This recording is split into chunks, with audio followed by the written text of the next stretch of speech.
snažimo aplikaciju da unaprijedimo malo gospodarstvo, upravo i mobilnost u gradu Zadru.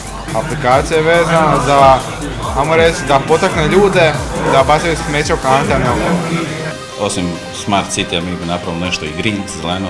Imali smo tih trenutaka kada smo mislili i odustati i brisati sve aplikaciju, sve što imamo, ali napokon je krenulo sve kako treba. U okviru projekta KOD prekogranične suradnje Hrvatska, Bosna, Hercegovina, Crna Gora koji pratite i kroz druge projekte, organizirana je ova konferencija trodnevna i hakaton s ciljem pronalaska najboljih rješenja iz određenih područja koja muče grad Zadar, odnosno problematika sa svih urbanih područja.